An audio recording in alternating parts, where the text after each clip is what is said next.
Can you hear me? Yes, sir. Okay. I was gonna do it on my computer, man. You got that link is kind of long. Can you guys hear me? Yeah. I Okay. I can. Okay, gotcha. Hello, Mr. Gervin. Hi, Ray. Hey, hey. How you doing, my man? Doing well. How are you today, sir? I can't. Well, actually, a little sad today. I lost a friend of mine. Used to play Ah, for the New York Knicks, actually. really? Oh, Yes. I'm looking for my remote so I can turn the light on, man. Can you guys see me? Yes, sir. We yeah, can we can see see you, you. sir. Sorry for your loss. Thank well. Very good friend of mine. I got Mhm. close to him kind of like in the last 2 years. By the name of Gerard Moose, played for the Knicks, Gotcha. and What so position? he What passed away today. On say it again. what position did he play? He played power forward. Okay, gotcha. He passed away today on his birthday, so that's Oh, pretty sad wow. day for him. Yeah. Yeah. Gosh. Well, may he rest in peace, and I apologize for that loss, Mr. Gervin. Sounds like Thank you very he much. was a good friend of yours, especially I'm more than sure you guys shared that time in the league together, so you guys can relate to Well, one you another. kind of young, so yeah, he played with Patrick Ewing. He played with Patrick Ewing and those guys. Yeah, Hey, we played with a legendary group. gotcha. Well, So we just wanted to start today with a great afternoon. I'm here, Chris Mesa, sir. I'm communication junior here at Texas A&M San Antonio, and then Ray. okay, Oh, hi. I can Hey, hear you. hey, Derrick. Hey It's Ray, Ray. long time no see. Long time no see. Hey, I want to apologize to you guys, man. I would have been on earlier, a few days ago, last week actually, but I got some stuff going on, personal stuff with my family, so and my girlfriend. No, you're good. Family's first. Focus on that right now. All Yes, right, sir. thank It's you, man. completely understandable, sir. Gotcha. And then so I guess just mainly what we wanted to kind of have you on here for is just to learn more about you and your insight. We understand that recently you have been inducted into the UTSA Athletic Hall of Fame, and I am a fan of your Instagram page, so I was able to see some comments on how you reflected on that. But how was that just overall experience going back to that campus over so much time? Well, for me, it was fantastic because I started there before you guys were even born. 1982 is when it all started for me. And so the first day that I went there, I had some friends there that played in 1981. Hmm. So I went to watch them play in their first year of existence. And I watched them play against Arkansas. And at that time, Arkansas was a top 20 team. And so we kind of got the UTSA kind of got the brakes beat off them, I'll say. Yeah. And so I decided I wanted to help my friends, just like you guys would do. So I decided to go to UTSA.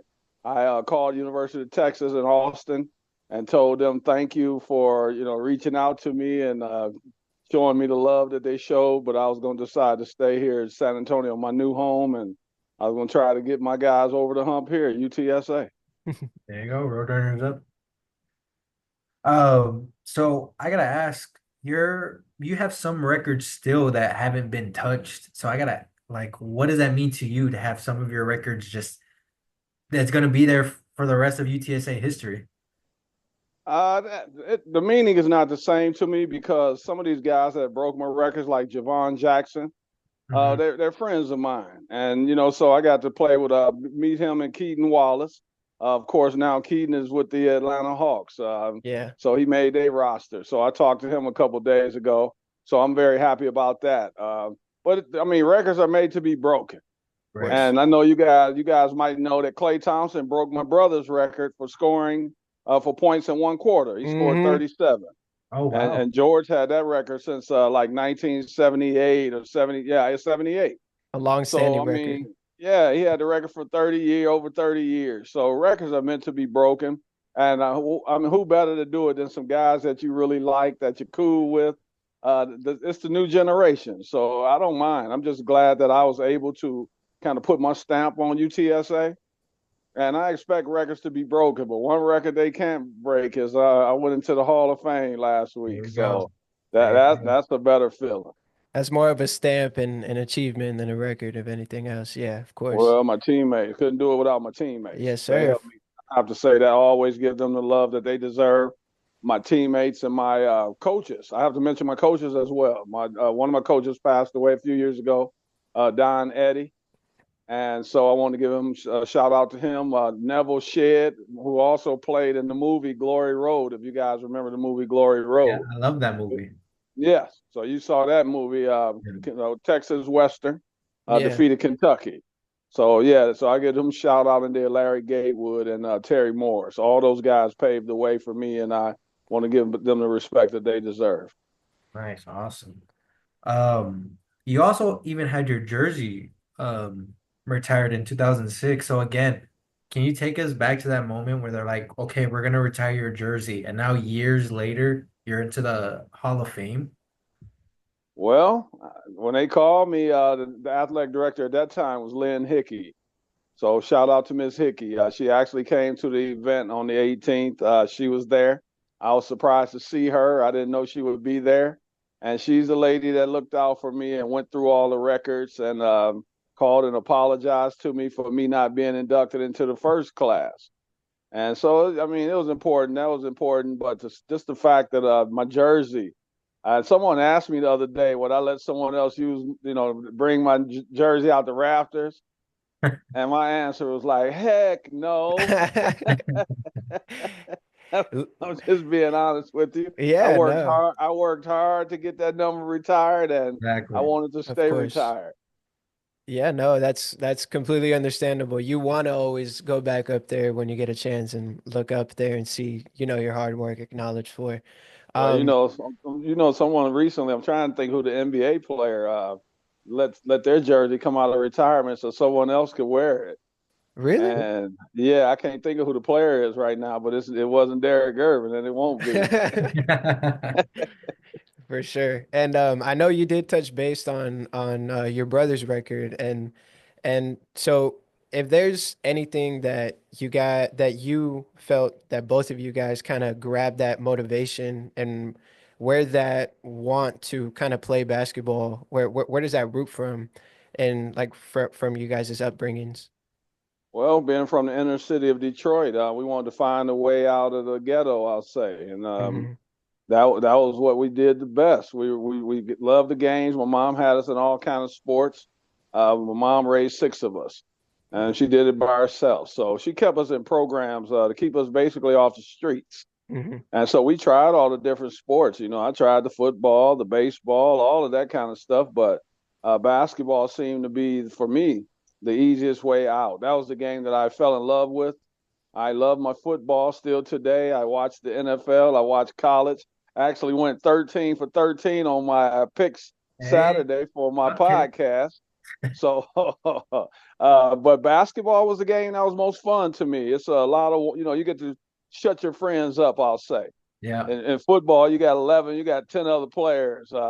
Basketball is five, you got four other guys, but you can play one on one. Hmm. Then sometimes in the game, you get your opportunities to go one on one. And that was the place I felt I could, you know, do the best. So that's how I ended up with my basketball career. Yeah, no, and I guess I gotta ask. Obviously, you're talking about the competitiveness and obviously the individualistic matchups that opportunities that come with playing the sport of basketball. How many times, as well, I obviously both of you guys were great at playing the sport. How many times that you and your brother bump heads in terms of that competitive fire? Yeah. Well, I'm gonna be honest. George is 11 years older than me. Yeah, So by the time I was 14, he I was. felt I was a really good player. I thought at Mhm. 14 in Detroit, they thought the same as well. So you start smelling yourself as a young fella. So I wanted to decide I want to challenge my brother, and we end up playing lots and lots and lots and lots of games. I came up on the short end. I'll say probably the first 5 years Hmm. before I finally won a game. I didn't win a game until I was 19. But we played and we went at it. Our games were very aggressive. Oh, of I'm a course. I'm a very aggressive player, and so I wanted to make a name for myself. And George was the guy I had to go through in my mind when we were playing one-on-one. So there are a lot of battles. Even when I went to UTSA, the guys used to stop playing and they would watch George and I go at it. And we went at it, man. So, sometimes the elbows would get to flying. He used to elbow me a little bit. He had a really good shot fake. Oh And yeah. so if he was upset with me, he would go for the shot. I would go for the shot fake. He elbowed me upside my head. A couple of times I had to go sit down in the bleachers. He make my eyes water just from the elbows, and I go sit down. And true story, I'll go sit down, man. And as soon as man, clear my face, There you I'm go. back Get at it back out again. there. Let's go. Yeah. Let's go, George. And so we had some great one-on-one battles. Of course, I lost most of them. No, but I bet once you got that one when you were 19, you kept that Oh, one in the memory. Yeah. Yeah. let's just say I didn't get even because he was getting up in age, but we didn't play Yeah. as much as Uh-huh. he got in his 30s. But I won my share of games, but I still can't erase those first 5 years of what I call beat downs. There you go. So like seeing that like brotherly love, seeing players like Amen and Sir Thompson, the Curry twins, just what have you seen that like from your brother experience to the NBA, like brothers are now being able to compete against each other at the highest level? I love it, man. You even left out even the holidays. Yeah. Lonzo Nowadays, Mellow yeah. Ball, The Morris Drew Holiday and twins. his brothers. Yeah, so many of them. I love it. I played in the Rick Barry. My brother played in the Rick Barry era. If you guys are Mhm. familiar with Rick Yeah. Barry, and so his sons, I played against one of his sons, Scooter Barry, who used to play for Kansas, and I played with one of the younger brothers, Drew Barry. So I love it, man. It gives these guys opportunity to see these brothers get a chance to shine like this. It's a great feeling. I'm just thinking about their livelihood, how they've been able to impact their families, and how their families would feel to see Oh their no, yeah. brothers or sons play the game of basketball for a living, and not Yeah. only play basketball but play in the NBA. I think it's fantastic. So talking about the NBA, you were actually drafted in the fourth round. Now it's the 2 rounds, which kind of makes Yes. it a little bit harder to get drafted in the 1985 draft. Can you take us to that moment where you hear your name, you're drafted by the Philadelphia 76ers? Just what was that like to just experience that?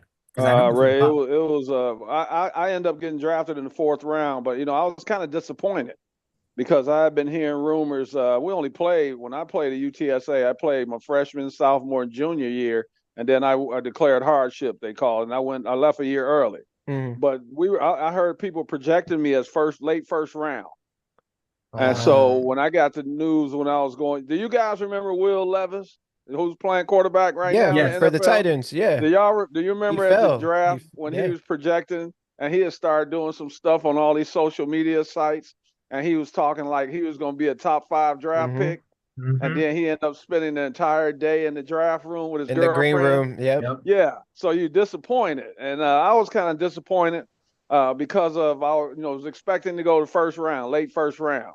But then on the other end, once it kicked in, man, I was like, hell, I got drafted in the NBA, and I get a chance to go in and play with Dr. J. And Charles Barkley was going into his second year. Moses Malone was still there, who I become friends with the summer before. Let me tell you guys a quick story. When I came out of college, 1985, right? So we play a game in the summer league. It's myself, George, his former point guard Johnny Moore, his Johnny. Yeah. former player, yeah, Mike Mitchell, who was a small forward for the Spurs. We all played on a team together, San Antonio Summer League team, and we played against Houston. And at that time, Moses Malone had been traded to the Philadelphia 76ers, but he still resided in Houston. So he played in the summer with Houston, and they had guys on that team, and we ended up playing them. We beat them. I had 37 points. George had 35 points. So after we beat them, after the game, Moses Malone talked. We talked for like 20 minutes, just him and myself. And I got to know him. He kind of got to know me. And it's amazing because about 3 months later, I was getting drafted by who? The Philadelphia The Philadelphia 76ers. 76ers. And Yeah. to this day, I've never, Moses is no longer here, rest in peace. But Dr. J is. And I never to this day have asked Dr. J if they were the reasons I got drafted, if they contributed to me getting drafted. I've known Doc since I was 10, so that Uh, kind of helped you. I've known him since him and George played in the Yeah. ABA together. So it's yeah, always been a question. I just never asked them, but they might have been part of the reason I got drafted by the 76ers.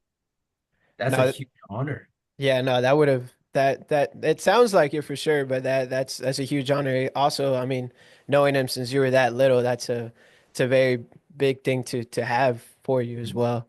And then onto the topic that you were explaining, such as players like Johnny Moore, your brother, Malone, Dr. J. I know the majority of your career you spent in with the Nets, and I'm aware that you were able to play with the likes of such as Purvis Short and Joe Barry Carroll. And just like how you were to take some stuff away in that conversation with Moses Malone, what type of stuff were you able to learn from those type of like established veterans went during that time in the league for you? And if were they able to kind of teach you any tips or tricks or any mental advantages? Well, I came in as a 26-year-old. Mm-hmm. So I was playing in the CBA, the Continental Basketball Yeah. Association, which is similar to the G League today, but it was Mm-hmm. more veterans. So when I got to the Nets, I was on the road, man. I had scored 45. I had scored at least 45 points, 5 games in a row, and then that's when the Nets came. They called me. So when I got to New Jersey, I had a meeting with the coach and the general manager. General manager is a Hall of Famer by the name of Willis Reed, one of the New York Knicks greats. Yeah. So when I got there, I go to New Jersey. Of course, I go to my hotel. I rest up. And then my day came to go to practice. And on my first day, I get to meet all the guys. Joe Barry Carroll was the first guy to actually talk to me. So it's amazing that you mentioned him first. And his message to me was, young fella, save your money. Right after our handshake. Right after the handshake. How you doing, Mr. Carroll? And then, hey, Derrick, nice to meet you. And hey, young fella. And he had a newspaper on his arm right there. I'll never forget it. And he, doing the Wall Street thing. And young fella, save your money. So, I mean, that's a story you never forget. I wouldn't forget it. You wouldn't forget it. Ray wouldn't forget it. And then Purvis Short. I was a fan of Purvis Short before I got to the NBA. And I Hmm. don't know, you guys see Steph Curry shoots the ball pretty high, Yeah. Yeah. but no one I've ever seen play in the NBA shot the ball as high as Purvis Purvis. Short. But he shot it consistently. That jump shot was a pure jump shot. Hmm. And so just being in the room and talking to him and telling him how much I admired him, and then seeing that he was a down to earth guy instead of being, there's some other guys that I won't say the words, but they cannot be so nice. Yeah. I was fortunate when I met him and Joe Barry. That was a good start to my New Jersey career. I was very fortunate to deal with two very intelligent guys and two very nice guys. And it seems like during that time too, you're also around the years of like Michael Jordan, David Robinson, Larry Bird, the Showtime Lakers. So like what is just those names and teams alone must have been like just shocking, right? It wasn't as shocking to me as it would have been to some other people because remember, I'm already around my brother. Yeah. And Right. being around George, a guy who was already playing on his way to Hall of Fame. I mean, Established. he had already won 4 scoring titles in the NBA. So I got to meet guys like Isaiah Thomas, Dominique Wilkins, Charles Barkley. I had met those guys before I even got anywhere near the NBA. So it wasn't the same feeling, but once you actually get on the floor and you're playing against a Larry Bird, a Yeah. guy who I've admired since I'll say like 1978. They still have the highest rated game of all time. Magic Johnson, Michigan State against Indiana And State against in Indiana State. Yeah. 1979. But I was keeping up with Larry Bird throughout his career in Indiana State. And so to play against him, sometimes you like, there's some guys on here that I've seen I know aren't going to be as good as they really say. So sometimes you get out there, you want to try these guys, right? And you want to make your name. Hmm. Right. Well, I got out there playing against Larry Bird. I remember him shooting on myself and my teammate Chris Morris, and shooting on us at the same time as we're running out to the 3-point line. And he yells in our face, "This is on the both of us." So, that was a unique experience. And I got to play against Michael Jordan. My first conversation with Mike wasn't too great because he had kind of trying to tarnish my brother's name a little bit. Mm, They had a thing called the freeze out. They were talking about in Mike's first NBA All-Star game. And he, if you heard later on, Isaiah Thomas was part of that. They weren't giving him the ball. He felt that guys were freezing him out, and they were letting George go, go at him, and they weren't doing the same for him. yeah. And so he brought up Isaiah Thomas, he brought up Magic Johnson, and he brought up my brother. So when we played the Bulls, I'm hot under the collar, man. I mean, you trying to tarnish my brother's name, Yeah. slander, what defamation. So I walked as we had to jump ball, and if I was fortunate to be starting at that time, at that game. And so before the jump ball, I kind of walked over a little bit closer over the mic, and I said some words to him that I can't repeat to you guys. And I I think we just can had to kind let of him get the know. gist. Well, blood's thicker than water, man. Of And when course. someone's trying to tarnish your family's name and your brother, and you know what your brother's all about, that was more important to me to the basketball than the game. So Hmm. I had to send a message to him, and I also was hoping it would get in his head a little bit when the game started, but that didn't seem to work too well. If anything, it might have gotten It him fired fueled up it even more, more. Well, he yeah. didn't really play great in New Jersey. I don't know what it was. He talked about it. He didn't play very good at that time. We were playing in the Meadowlands Arena, they called it, Yeah. and he had a hard time getting motivated. We didn't play in front of a lot of sellout crowds at that time. So even though we played the Bulls, it sold out. We played the Lakers, it sold So out. that. But he had trouble in that gym. But he had that game. I believe he had 32 points, but still, if we held him below 50, I felt like we were Hey, that's a successful. win. Yeah, that's a Yeah, well, win. it felt like a win. Yeah, greatest player, I have to say, he's still for me. I know everyone has their opinion about who's the greatest, but I have Michael Jordan and Kareem Abdul-Jabbar number one and one B and one A and one B in either order. And a lot of people today they love LeBron, and I don't get mad at who other people feel is number one. It's just for me, it's Kareem Abdul-Jabbar and Michael Jordan. Oh yeah, and now that you've mentioned some comparisons, just how you said how Purvis has kind of like a high release, high shot form, similar to Stephen Curry. Obviously, you keep up with today's game with those select comparisons. I know there is established stars such as the LeBron James, such as the Stephen Currys. Is there any players, in your opinion, that are kind of sometimes flying under the radar because of these big names? And if so, what do you like about their play style and what do they bring to the game that you enjoy viewing? I still think Shea doesn't get the love that he deserves. Shea Gilgeous is my guy. I've got him. I'm actually got him as the MVP for this 2024-25 season. I think he can do some of everything. Hmm. People don't notice it because he's not really flashy all the time. He shoots the one hand layup more than anyone you'll see. And now you see the kids emulating that. It used to be you put two hands on the ball. Yeah. But now with Shea doing the one hand, you see that all the time. But it's guys like him. I think Lonzo Ball was my guy, but he got hurt. But he's back. But Oh yeah. his little brother does some Mellow. nice things. Yeah, Melo Mhm. plays a pretty good game. Hmm. I wish they get him a little more help. I think he has all-star potential, and I think the team is they kind of falling short. But maybe this year, Brandon Miller's second year, they still have Miles Bridges. Maybe the team will get better. But man, I like so that would be. Let me see. I like Shea Gilgis, of course, and then I'm gonna mention my third guy, who is my. You talking about young guys? Chet Holmgren. Man, That I guy. know I'm in San Antonio, so they talk about Wemby. You guys know, hey, but I'm a Chet guy. I was when he was at Gonzaga, and I'm watching right now the way he's playing. He's continuing to get better, and a lot of people want to say that he has a little more experience than Wemby because he sat out the first year, but he was Hmm. still in the NBA. And I say poppycock to that because Wemby was playing in France and he was already playing against the pros. He was playing against guys like Rudy Gobert.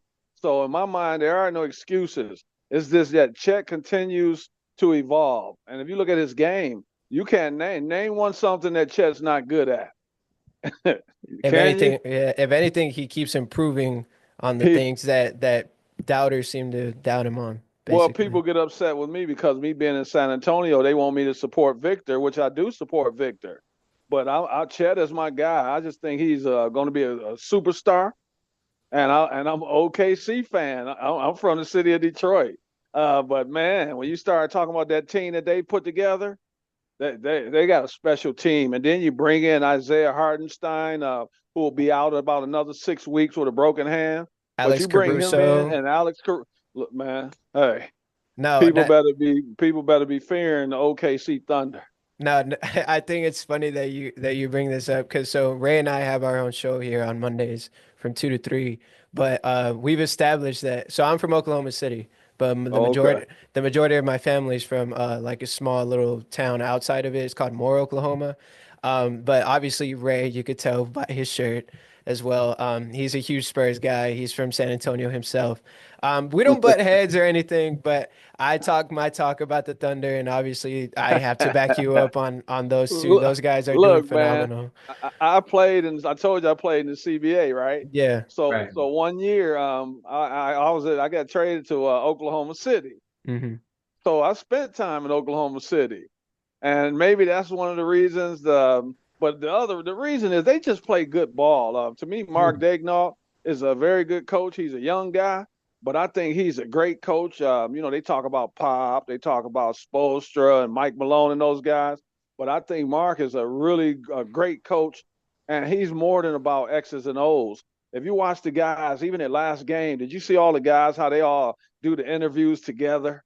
It's more of That like a that camaraderie type of Man, thing. look, Yeah. that's unity, and that's how Hmm. when I coach my AAU teams in the summer, Hmm. that's the kind of unity I want. Coach can only do so much.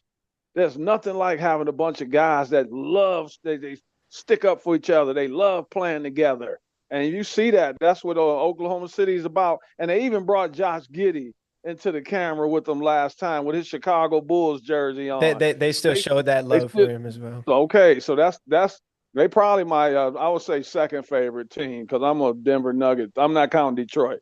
I'm a Denver Nuggets team guy, but I I was kind of respect it. sad when they brought in. I'm not a big Russell Westbrook fan, and we speaking about OKC. Well, I'm not a big Russ fan, so it kind of saddened me when Denver brought in Russ, but Russ. they still have Nikola, and I'm a big Nikola fan, and I'm a big Aaron Gordon fan. Damn, wow. I mean, Nuggets have been doing pretty good. I can't even lie. They've won a championship in the last couple of years, and then bring up OKC. I know as much as me and Chris just joke around here and there about the Oklahoma, I gotta give credit when credit's due. For the past couple of years, they've been pretty relevant. Maybe outside of 1 or 2 years, they had a tank, whatever, but they got Chet. They got guys like Shea. They had Chris Paul too. They have KD and Russ those years. Like, yeah, man, I gotta Hey, respect that. hey Ray, can you guys give me 30 seconds? I Yes. want to show just 30 seconds. I want to show. I'm gonna do something. I'll Oh, be right back. Just hold Yes, okay. sir.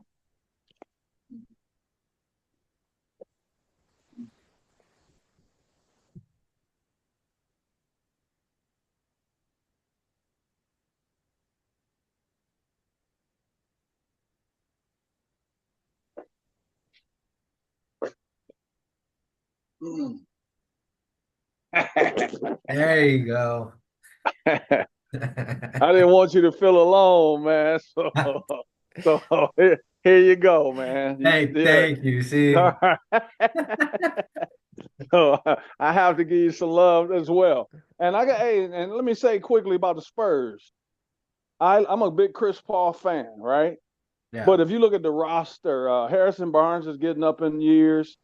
But if you look at that roster, I'm a big Devin Vassell fan. Quickly becoming a Stefan Castle fan.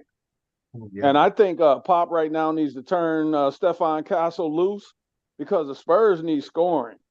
And if you see, Chris Paul is only taking what, like 2 or 3 shots a game right now. So Mhm. someone has got to make up those points that they're missing from with Devin Vassell being out and with Keldon Johnson no longer being in the lineup, starting lineup. So that's where Stephon Castle comes in. I think that he's more of a two guard than a point guard. And I am hoping that they go ahead and let him play a lot of minutes this year. And the Spurs can surprise some people. If they don't play him more, I like Champagne, but I still think they need to upgrade their roster.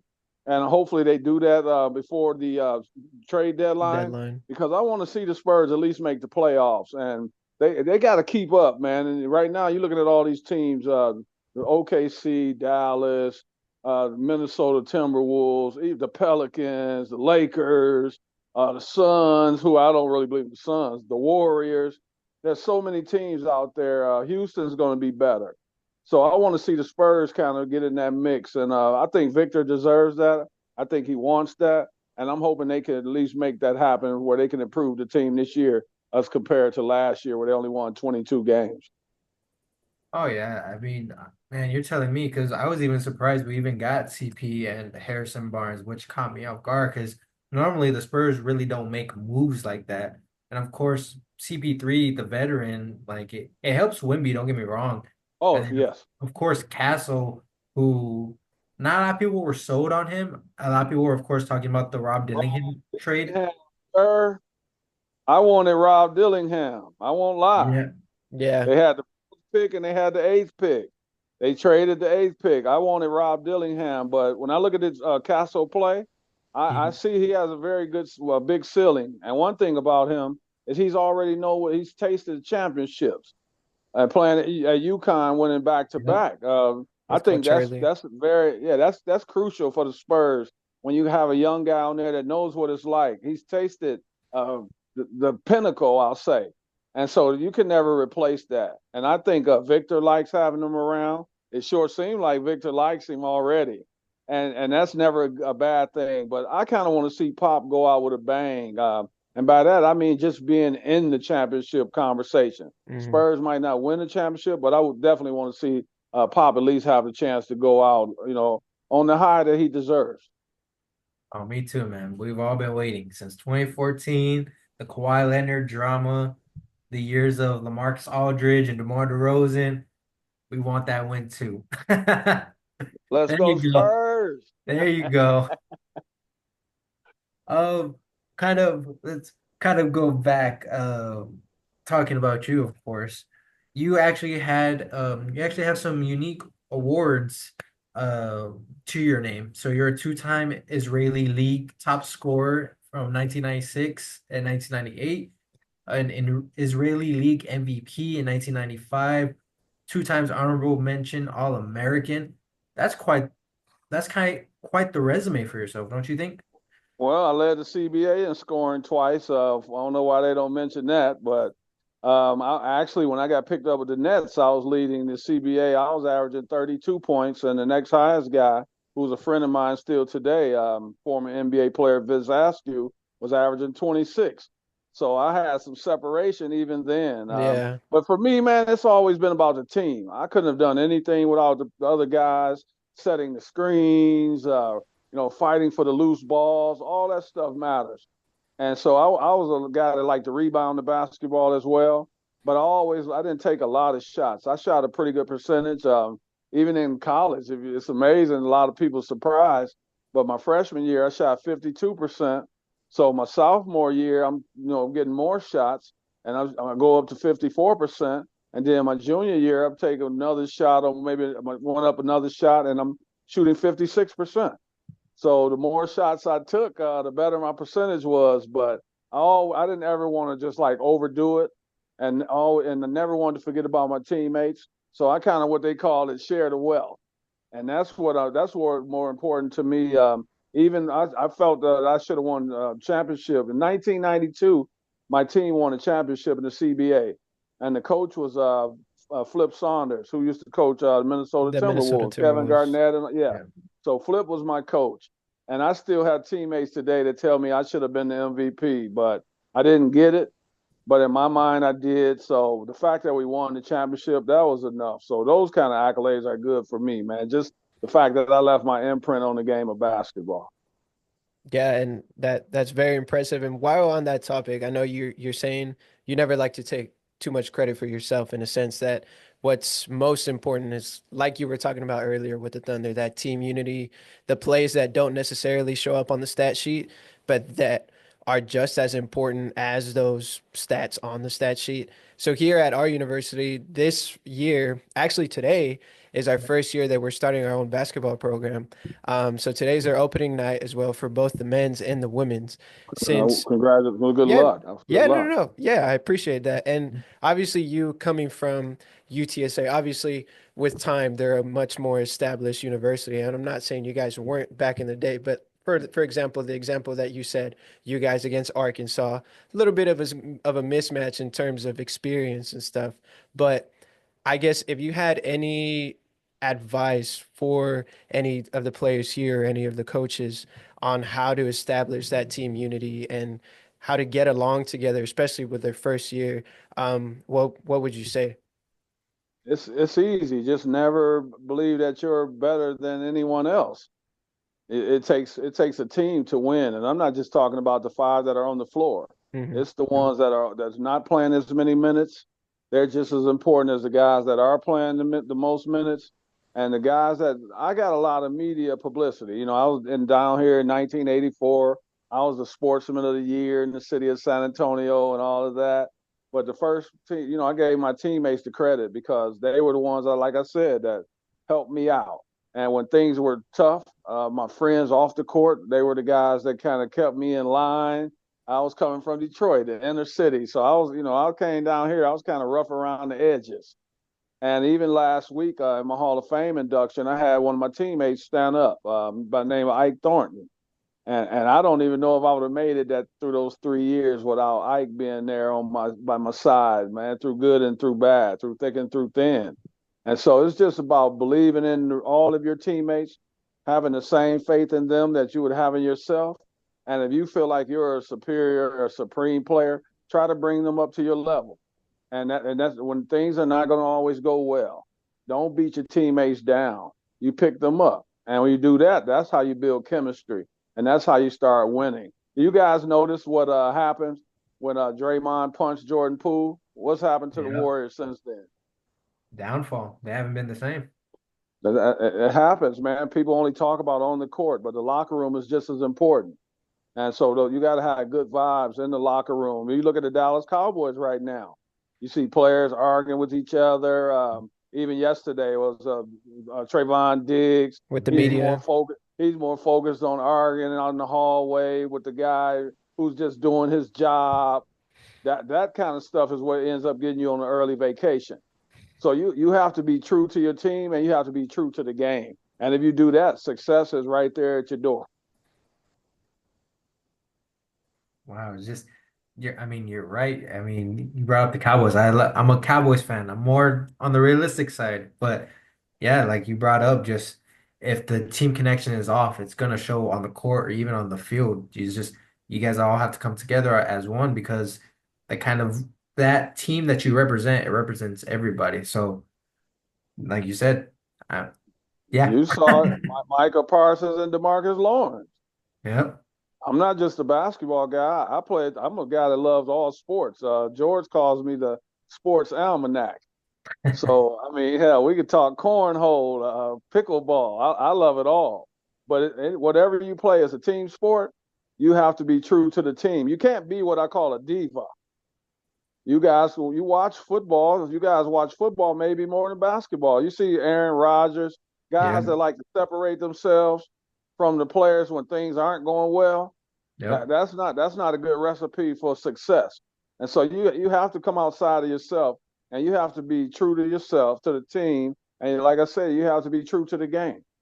Yeah, I mean, pointing things in another direction when that's not really the problem or the issue to start with, especially like you said with Aaron Rodgers, with Trayvon Diggs. It definitely, yeah, it'll take away the attention from the main issue, but it only adds, in my opinion, more fuel to the fire, if anything. But on the topic of staying true to the team and kind of building together as a unit. I know you had mentioned earlier how not only with your team and your teammates, how you couldn't have done it without them, but how you said how essential coaching is, and especially with our first year coming in, brand new coach, I believe, not brand new, but he has previous experience with Our Lady of the Lake basketball program. What would what would you recommend he do, regardless of how the season plays out, whether it be the best season, best inaugural season ever, or if it doesn't necessarily play out to their expectations, what could a coach add to the locker room to keep the unit together and also kind of elevate his players that he sees more potential in? That's a great question because actually last week I went out to UTSA and I met their new coach, Coach Clunch. Hmm. And they haven't started. They've had some exhibition games, but their season doesn't start till November the 4th, like most of these schools. It's just letting the guys know that you love them, and it's not just the basketball. You have coaches that yell, and you have those like myself. I rather rationalize with the guys instead of I'm not with the cursor, the big cursing guy. But every coach has their way. But you have to get those players to believe that you really care about them, and that's going to show up off the court. I know you get paid a salary and you've got a job to do, but remember this is about building young men and building young women, and we're supposed to be preparing them for the future. And that's whether they end up playing professional sports or not playing professional sports. You're still supposed to be there in that corner. And if you do that, you're going to be a successful coach. Your win-loss record doesn't already always define what kind of coach you really are. It's those that have impacted the young people that you come in front of. Kind of like right now, man. I'm not a big fan of Colorado, but they're winning me over. Dion, last year I thought he was kind of selfish. He had three guys, Shador, Shiloh, and Travis. Travis, that he talked about all the time. And I felt that kind of disrespected a lot of the other players because Hmm. they deserve to have their shine as well. Of course. But as you see this year, they've gotten better. They brought in Warren Sapp and a few other coaches, and I could see the chemistry. And Dion is showing the love. He can be hard. They just had some guys who are transferring because they didn't get the minutes they felt they deserved. But Hmm. if you get these guys to believe that you really care about them through thick and thin, that's how you start building a really good program. Whether it's the first year, the 50th year, doesn't matter. Just being true to those young people and letting them know that through thick and thin, you're going to fight for Yeah, I mean, couldn't have said it any better. Um, so I have a question regarding again the players, and I think you've kind of touched based on this. Is any student athletes that want to go to the NBA or aspire to be in the professionals, what advice would you give them? Because now it seems not harder to get in, but at the same time it is. Whether it's like you're an influencer, you somehow get lucky, Mac McClung, for example, or just stuff like that. Just what advice would you give them? Because it's a different league now. It's everything's kind of evolving even still to this day. So what advice would you give them? I think differently than most people when it comes to the game. And I'm not saying that's a good thing or a bad thing, but I think different. You see, like even today, you got all these trainers out here showing the young guys and the young ladies how to, they dribbling through the legs and around the back and around the cones and all that stuff. If you want to make the league today, do what most people are not doing. And what is that, Ray? The Play defense. fundamentals of Move playing the defense. fundamentals offensively, but move your feet defensively. Yep. If you really want to make the league today, if you can defend, you're going to play in the NBA. I'm going to go to the New York Knicks. They got OG Anunoby, right? That guy is Yeah. a elite Okay. defender. Yeah, Josh Hart. elite They defender. they can Yeah. score. Okay. They lost DiVincenzo. They traded DiVincenzo. So you don't hear them talking about his scoring now that he's gone. And he's going to help the Timberwolves. You hear them talk about the toughness that they lost. A guy that's going to dive on the floor, dive into the scorer's table. Those kind of players The are gritty far and plays. few. You got to separate yourself. Hmm. You always want a coach to think about you when times are going hard in the heat of battle during a game, in a close game. And the coaches usually when they look to the bench for a sub, they usually look to the guys that they know they can trust. right? When things Right. are going well and when things are not going well. And those are the guys that usually put it on the line. That's the reason, no matter how crazy the guy acts, that's the reason Draymond Green was signed to a new 3-year deal because no matter what happens, whether it's Bob Myers as a general manager or now they got Mike Dunleavy Jr., all he knows is Draymond's going to put it all on the line. Steph Curry Regardless. knows Yeah. that's right. And so Draymond is still there because of the mental fortitude. He had some breakdowns. We know what happened with Sabonis and all that. But one thing you can never say is that he doesn't play hard every single game. And that's what the young people need to start understanding instead of worrying about offense. Because it's a lot. Everybody, if you can shoot today, I mean, everybody can shoot. To Do something that offensively. do Yeah. something that separates you, and Hmm. that's usually being a Pat Beverly type guy, a guy that's going to move his feet, a Josh Hart type guy, and that will get you on someone's roster, and that will keep you on someone's roster. Yeah. Chris, you got anything? Um, I know you did mention the that you were from Detroit. Is there a certain reason why you don't? No, I'm not saying that you don't keep up with Detroit basketball. And Um, ask me, you're not gonna hurt my feelings. Ask me a but question. but is there a reason why you're kind of not a fan of or not a fan, but I guess not a huge supporter of their I basketball? because I don't like the up and down all every year. You got to wonder who's going to be the general manager, who's going to be on the roster. I want them to have some. I want Consistency. them people consistency for sure to know what's going on. The fans Hmm. deserve that. These tickets have gotten really expensive, Yeah. and so you got to put a good product out there on the floor if you want to be successful. And I think we've kind of moved too slow as far as putting a good product. We're getting better now. They drafted Ron Holland this past year. Of course, they have Asur Thompson, That a lot of Cade. young guys. Yeah. So, and then they bring in my friend, Tobias Harris. His dad used to be my agent when I played with the Nets. Oh, nice. So I Oh, know Tobias. I've known his dad before Tobias was even was even born. born. So they bring him in. You bring in Tim Hardaway Jr. And they bring in Malik Beasley. So now they're trying to incorporate some veterans into the Hmm. mix. I'm sorry that James Wiseman got traded and then goes to Indiana and gets hurt, tears his Achilles. That was sad. But they're trying to get some consistency now. I was fortunate to meet Isaiah Stewart earlier this year, and around March I went back to Michigan. And so we went to an event to raise money, and my brother was one of the people that was being honored. And so I got to hang out with the whole Detroit Pistons team. And Nice. so I got to hang out, talk to Cade Cunningham, take some pictures with him. I took some pictures with Isaiah Stewart. That was actually the day Isaiah Stewart had got married.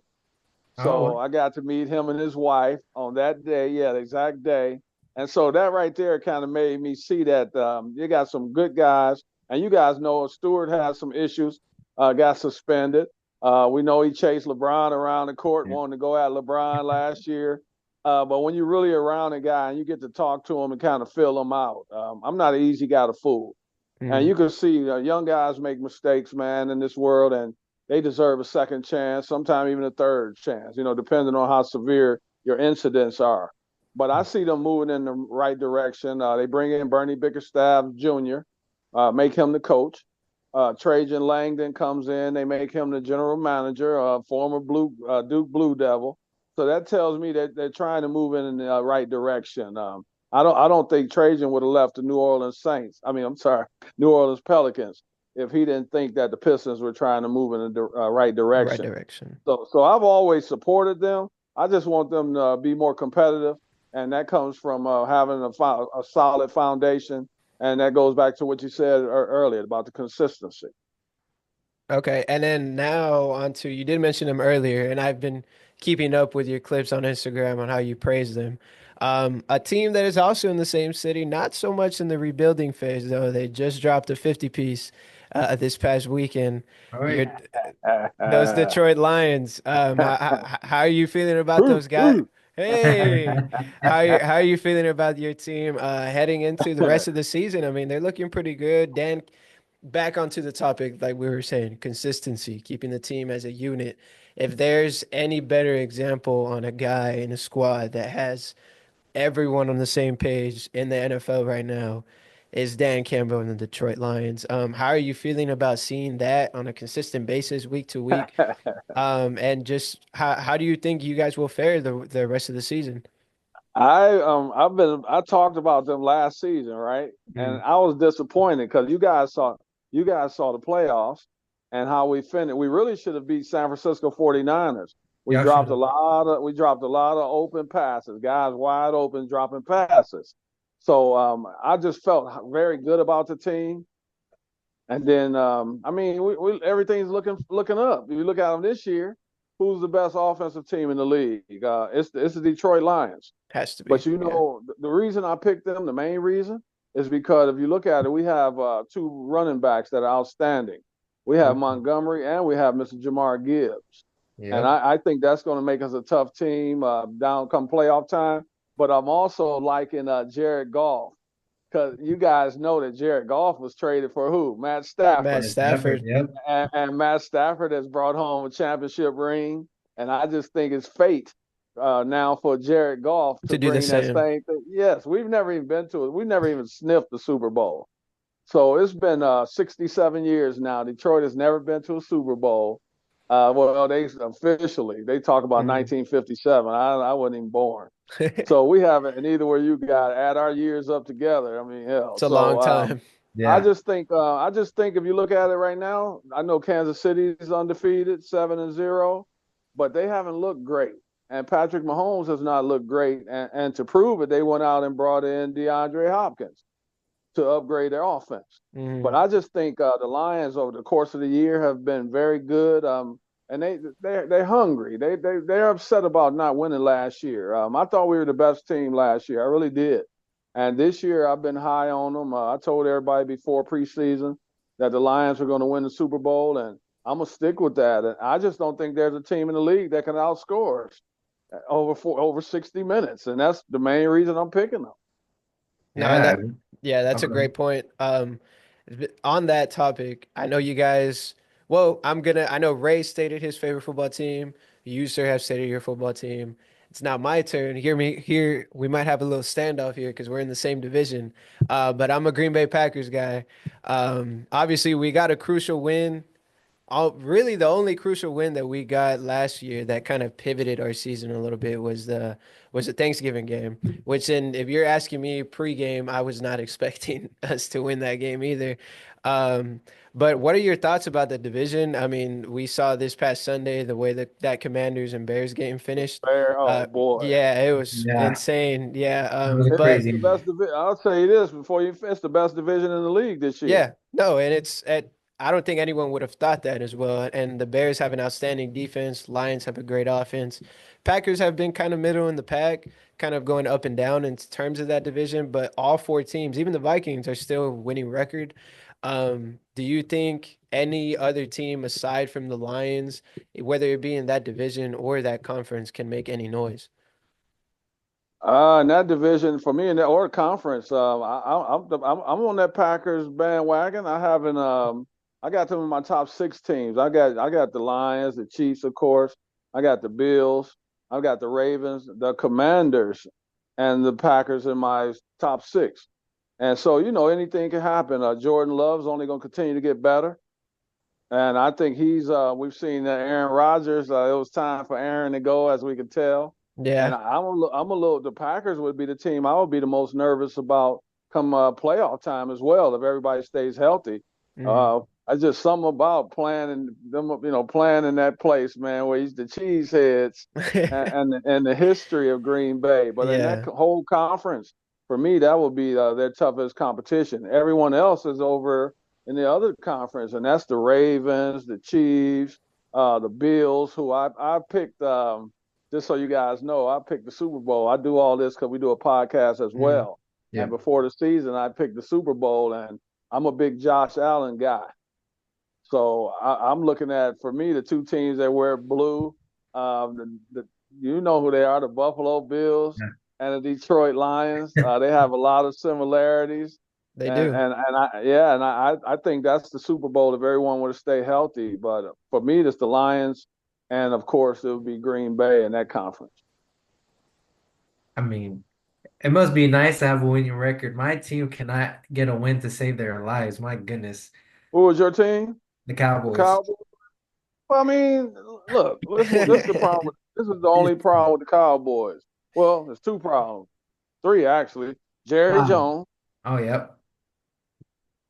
Mike McCarthy, and who's the defensive coordinator? Oh, Zimmer. Yeah, Don Yeah. Zimmer. That to me, those are the biggest issues. You keep Mr. Schottenheimer. You keep Schottenheimer, I believe, as the offensive coordinator, and you go out and you bring in Mike Vrabel as the head coach. And so I think, yeah, I can't. I'm not going to give up on Dallas because they're still a dangerous team. And as you know, in football, anything can happen on any given day. So Yeah. the Cowboys aren't done yet. They have a very tough schedule. The next 5, 6 games, I believe it is. Yeah. But it's the NFL. It doesn't take but one. And I know Michael Parsons will be back, I believe, in the next week or two. So maybe things will turn around for them. But you can't give up on them because it's all about who gets hot down near the end of the season. Teams are going to have up and down. See, you look at the Ravens; they lost to the Cleveland. So I mean, it's not going to be no team is going to go undefeated. Mhm. And so it's who gets hot at the right time. And they still have the guy who was second in MVP voting last year and Dak Prescott. So, I mean, you still got to keep the faith. You're giving me hope. Like it's Well, right there. I was because we were talking earlier, me and Chris, and I was like, it's like don't get me wrong. I know it's each any given Sunday, and it's just like the fact that this was kind of an easy win for the Cowboys this Sunday or yesterday. They had the team beat. I feel like the injuries for the Niners would have should have given us the win, but Dak and the interceptions, the defense couldn't stop anybody. It got to me. in the first 3 quarters, they couldn't stop anybody. And you know what's confusing about the Cowboys? If you notice, Ray, a lot of games they come back near the Yeah. end. If they put that same effort at the beginning over a course of 60 minutes, you have plays like the play like Diggs got upset, right? Mhm. About the play where George Kittle was running down the field and they chased after Kittle. And remember they tackled him at about the 3 yard line. Yep. But if you remember, the reason the guy called Diggs out was for doing what? Jogging. Doing the Jogging. wrong thing, no effort on the play. That's inexcusable. Yeah. Yep. You get paid a lot of money to play this game. And even in Pop Warner, man, I mean, come on. You go all out. When you're on that field, when you're on that basketball court, there is no slacking. And I think sometimes that's their biggest problem. And then you look at the Dak. If you can get Dak out the pocket, they're vulnerable. So Yep. that means a lot of times I can't blame it all on Dak. That means the offensive line has struggled. Oh And yeah. and I know they've had injury issues. They're not the 49ers aren't the only team that's been banged up. The Cowboys have been banged up as well. But even Mhm. when you go next man up, you guys know it's next man up. Yep. And so these other guys, if they continue to show up and they get better over the course of the season, I will say one positive: Ezekiel Elliott looked faster to me the last game than he's looked all year. All season. And Yeah. so that's Yeah. yeah, really he did. To me, he did. So that's something to hang your hat on. And if you could get these guys to stop talking so much, just come focus on the game. They do a lot of talking, you know that. And I know they're supposed to be America's team, but you don't have to like Diggs going to social media. How can you go to X that quick right after a game? Exactly. Who does that as soon as you lose a game? That That shows a means lot. That shows a it lot of means what's you're going up. focused in the wrong place. Mhm. And so if they can clear that up and just focus on football, that means the Cowboys wouldn't be done. It's just making sure you do the right things. It's easier said than done. But Yeah. focus on the game that you get paid for, and goes back to what I said earlier: being true to that locker room, being true to your teammates. Yeah. I mean, and it comes down to Jerry too. He's made these big practice fields for them. Don't get me wrong. It's cool, whatever. But like at the end of the day, do they deserve that? Because they haven't even been past the second round in the playoffs for how many years?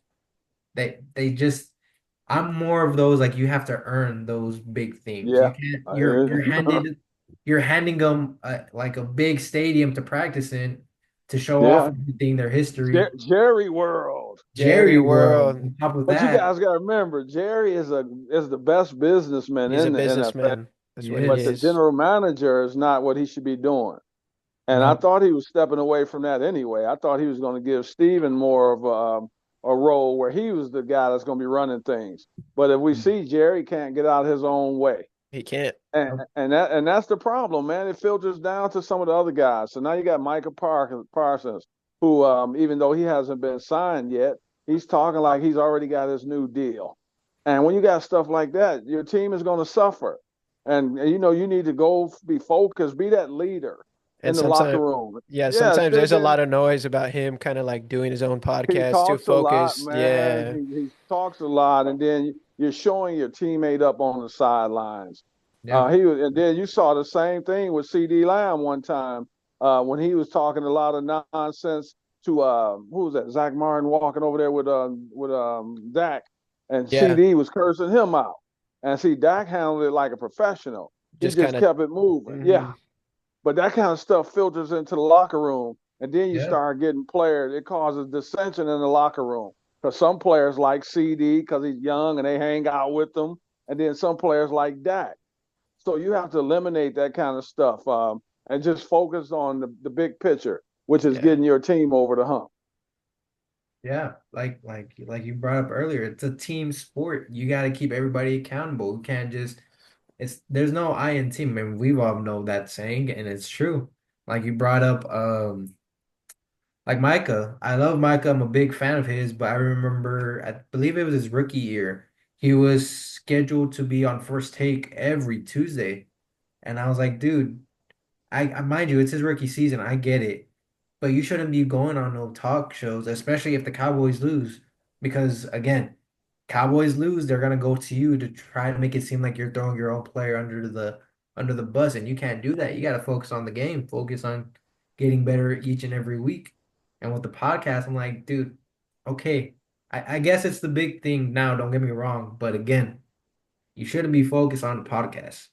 I haven't been You can do the podcast, Ray, but you can't make that like the number one thing that you're exactly. focused on. Yeah. Hey, Draymond's got his podcast. Yeah, he You know, does. but yeah, but it's man. I mean, come on, man. You got to figure out what's more important. The object is to try to make win championships and make more money, Yeah. and so you should be focused on that. I'm gonna give Caitlin Clark some credit because you see all the limelight that she's under now. She's one of the most popular athletes in the world, and you guys Mhm. both know it. But Yeah. Yeah. you don't hear her talking in the media a lot. You don't see her doing interviews every time you walk around. Like you know, Exactly. Angel Reese loves the attention. Caitlin is one that doesn't seem to love the attention, Caitlyn is and more and I minimal. yeah, I give her credit for that because man, if you look now, her head could be really big hmm from all the money she's making, and then I Especially mean starting at Iowa before even getting to the league. Her head could have already been. she's making more money than some teams are making. hmm Yeah. So an entire team. She's doing favors for other teams, if anything, Yeah. on Yeah. the And so, road. So, but you don't see her even when she's had some issues. Trinity Carter with the shove, a lot of hmm stuff. She still continued to stay humble, at least publicly, kept her and that's all. composure. That's all. Yeah, that's all you can go by. And so that's going to make their team better last year or next year. As you see, they got rid of the coach, Christy Sides. hmm They want to give it a new shot. They want to have a new change of scenery. I'll say next season. They want to put the best team around Caitlin that they can do, that they can put around her. And that's what they're focusing on. And that's how you continue to grow your organization. That's how you continue to grow the team. And that's what the league. And it's the same with the Cowboys. They've got to get back focused on what really matters. World does not. People don't care about that. They Right. want another championship. It's been what, 28 years now? Too much 20, time. yeah. Like So people not don't care about the Jerry world. Jerry's rich. We already know that. Jerry's a billionaire. People want production on the field. yep. And that's when you know the Cowboys are back to being America's team. Right now, they're only America's team because of publicity. You want them to be America's team because of what they represent on the field. And when they realize that, all the players realize that, then you're looking at a resurgence of the Dallas Cowboys. Exactly. Yeah, nobody cares about Jerry World. He's even come out and said, if I could write a check to get a Lombardi trophy, I would do it. Yet wouldn't put any effort to putting that to the team, which would actually benefit the team. Derrick Henry. Who passes up Derrick Henry? No Exactly. one, no No one one. passes up Derrick No Henry. one. So that Early. that was like insanity right there. That told me sometimes Jerry's not even a good businessman because if that's the guy, I think if the Cowboys had Derrick Henry right now, they It'd be got rid of better. Pollard, Tony Pollard. Ezekiel, we've seen his best days, and you see his salary is now much lower than when he got to $90 million, right? Hmm. Right. So you get a guy who's still in his prime, and a guy that I call I know you guys are young, but Eric Dickerson, Earl Campbell combination. You just don't pass that up, man. That's Hmm. like almost passing up LeBron James, and No. I just thought that was insanity. Yeah.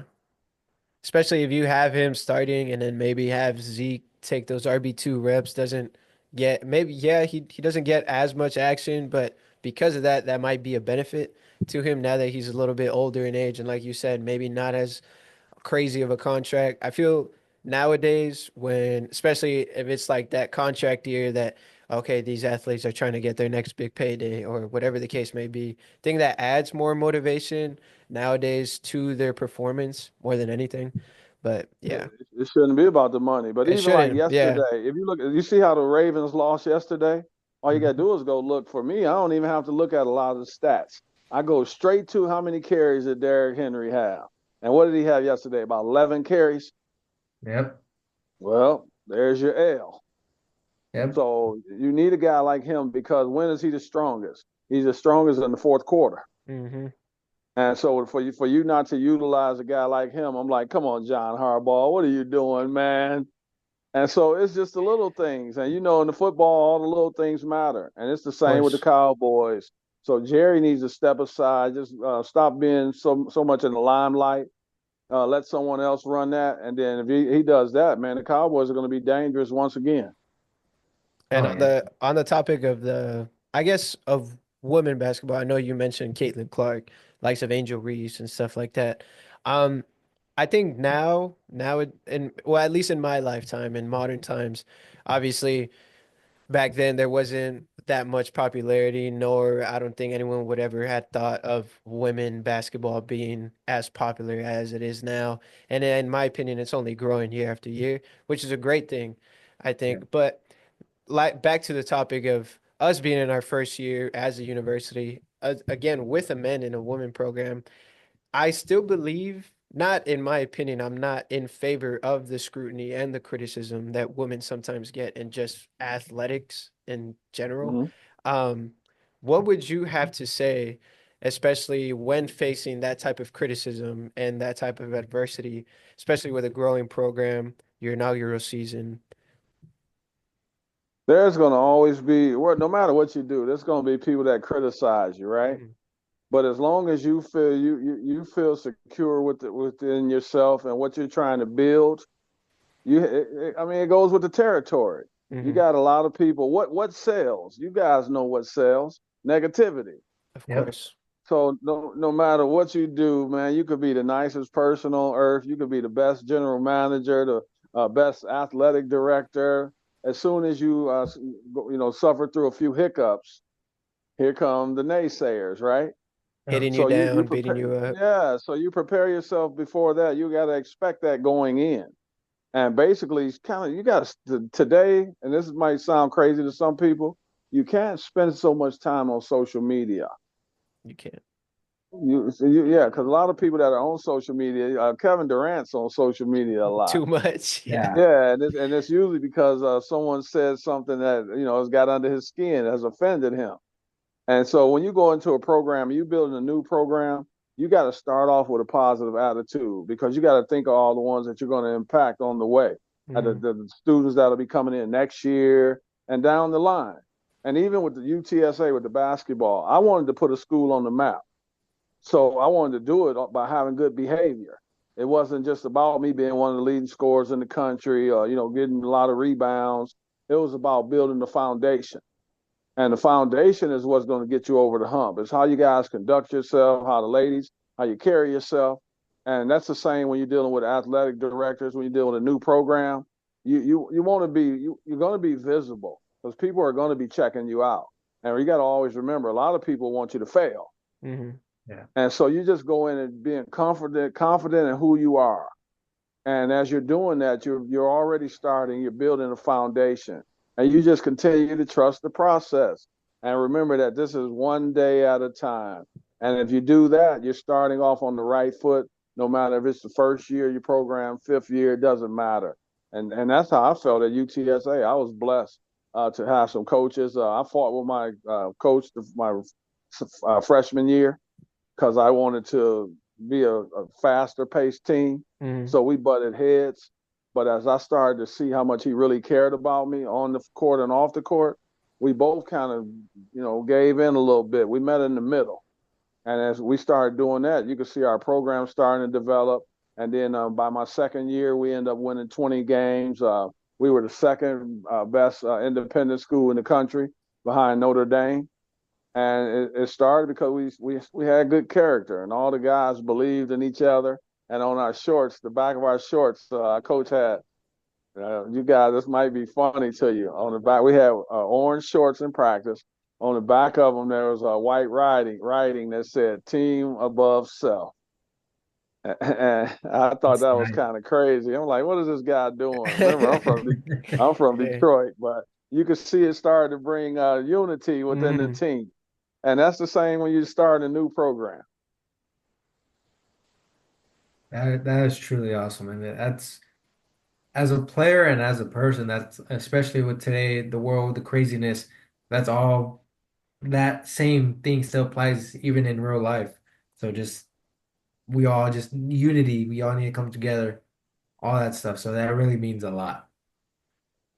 No player is more important than the game of basketball. No player is more important than the team. Right. Chris, do you have anything by chance? I'm probably just gonna fix up my last closing question for you here, Mr. Gervin. This is kind of, I guess you can reference it in terms of sports, but it's just more of a, I guess, individual question, but it can kind of relate to the rest of society. Obviously, you've been very successful in what you do, but also you seem like a great person, uh, that Wow, very thank you. unselfish person as well, very giving. And once again, before we close out or anything, we do appreciate your time. We understand you're a busy man. You got your own podcast, got your own activity, doing your own thing, and we appreciate the time.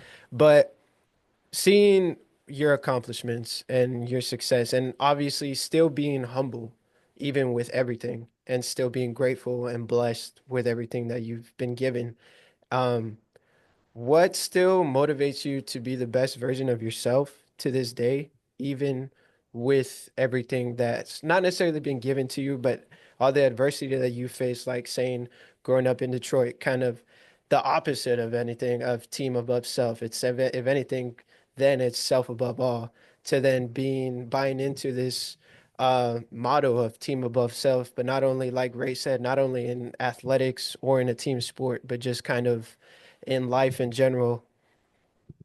Well, I told you from the beginning, I lost my mom. So I lost my mom Hmm. in 2019, and she raised six kids. And my mom, didn't play around. It was about we didn't have the fights that a lot of families have. Brothers, fighting each other physically. That was a no-no. And so it was just about helping each other. We were going to be fighting anyone. It was going to be someone that was bothering our family. Yeah. We weren't going to be troublemakers. We were going to contribute into society in a positive way. And it's because you're from the ghetto, you don't have to act like you're from the ghetto. Yeah. And so, yeah, that's how we were brought up, man. So it's to be humble and always remember that however bad you think you have it, someone has it worse than Of you have it. course.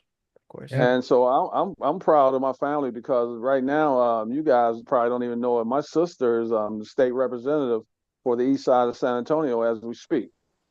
And so she's been for the last 4 years. She's been the state representative for the east side of San Antonio. We have the George Gervin Youth Center. They've opened up another one in Phoenix. They've been to Gonzales, Texas. and just doing things for to see all these families they've impacted. And I worked there for 13 years as well. So I'll say the families that we impacted. I still see students today that used to go to Gervin, and a lot of them are. I might go to HEB or Walmart, wherever it may be, and I have students come up to me in their 30s now, and none of them are coming up to me to punch me in the eye. They all come. They all coming up to me to thank me because I was in discipline at the school.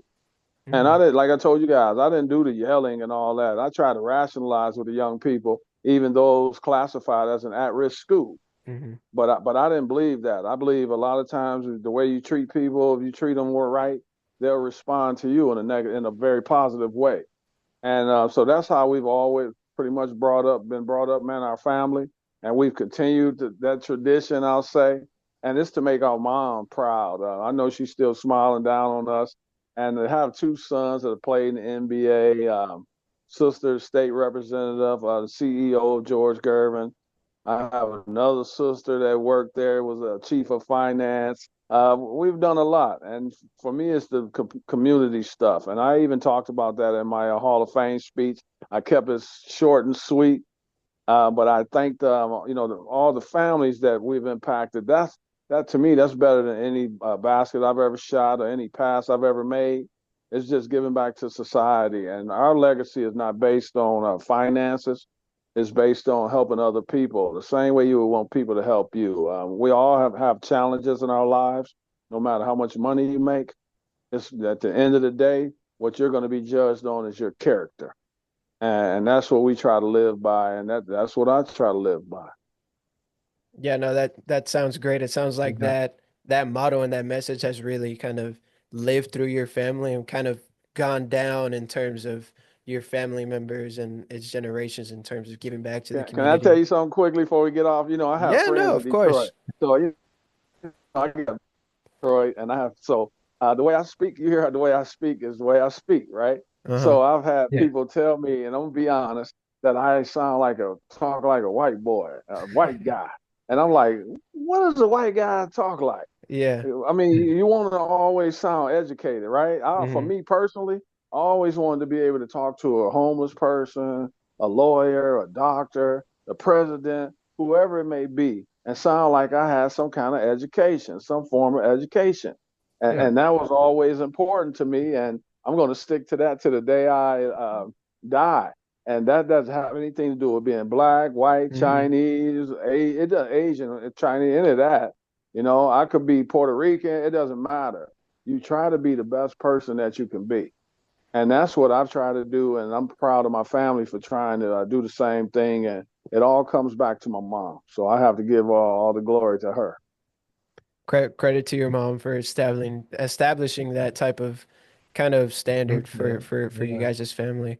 But I'm gonna just kick it to Ray. That's all I have in terms of my questions and my conversation with you. And I appreciate your time again. Thank you so much. Oh, man, thank you very much. Sincerely. Thank you, guys. I mean, what you just gave like a whole speech. I'm just like, because it's true, we all need that. I guess my question is just seeing, like, of course, your brother being George, seeing how San Antonio's kind of held him to the spotlight. What does it mean to have the whole community just have seeing your brother in that limelight and everybody just being supportive and praising your brother? What's that been like? They praise him because first of all, he's not a guy that's walked around with bodyguards, right? Right. Just a down to earth guy. When you meet him, it's kind of like meeting me. I mean, he's going to welcome you. George used to be the kind of guy. If a new guy was coming in the league, he was wishing that guy success, even if that guy was playing against him in the Spurs.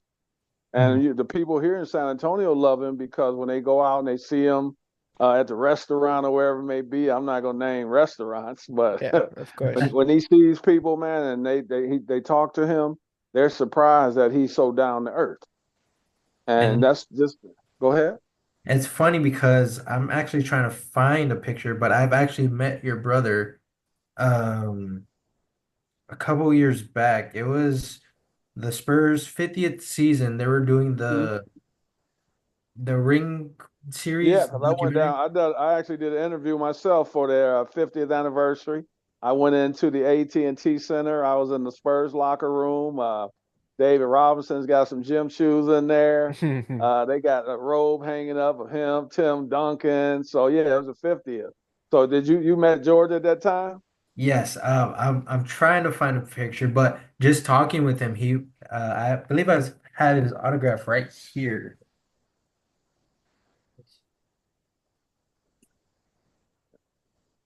And Ray got the laugh as well.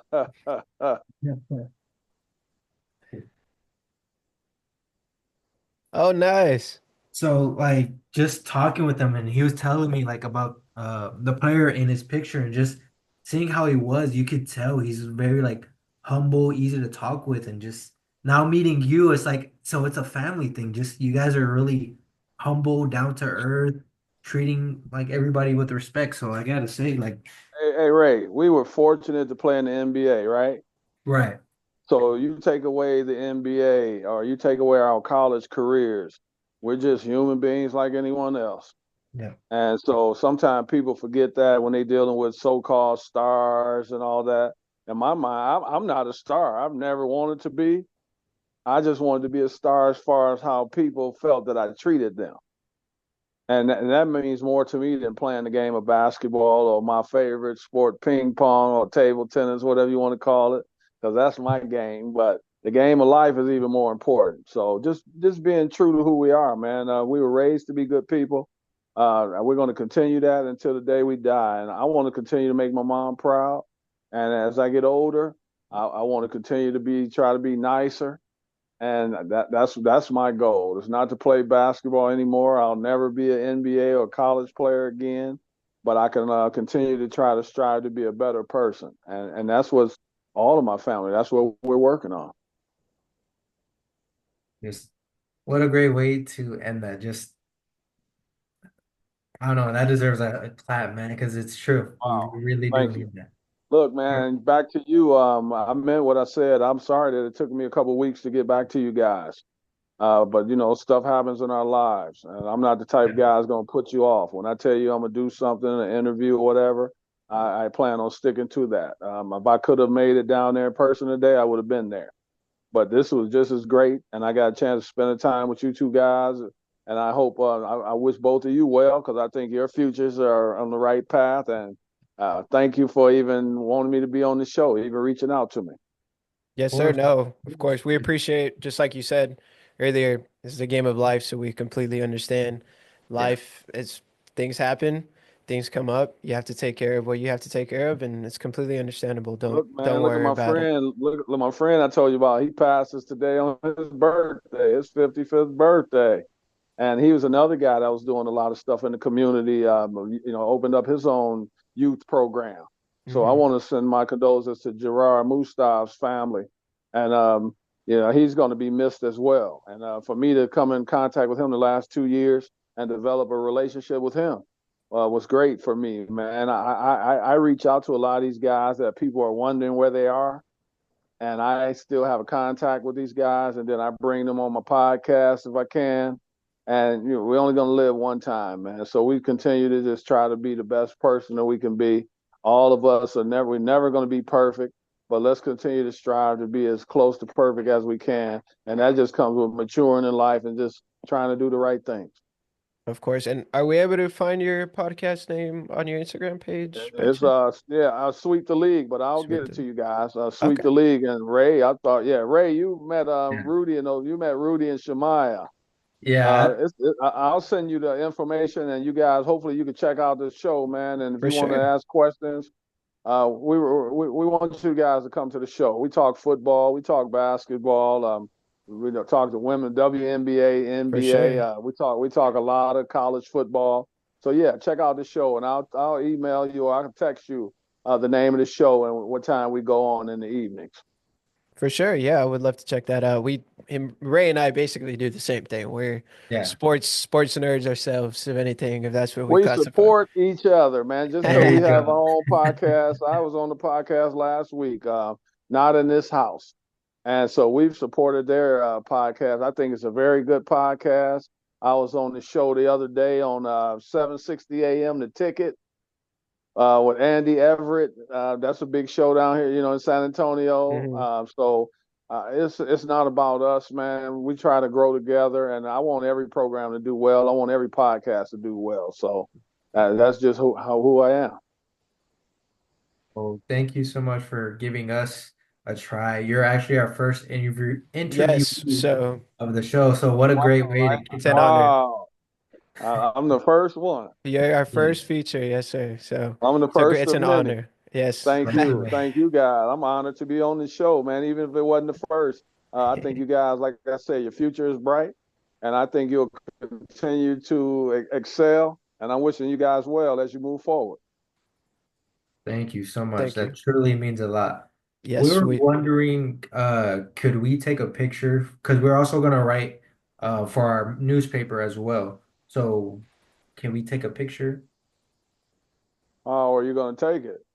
Oh, just of like It's the right here. Zoom meeting Yeah, in just the Zoom. general. We just need Man, kind I of don't. Man, go for it. Just like they say, Nike, go for but no, yeah, of course it. we're Just we're do it.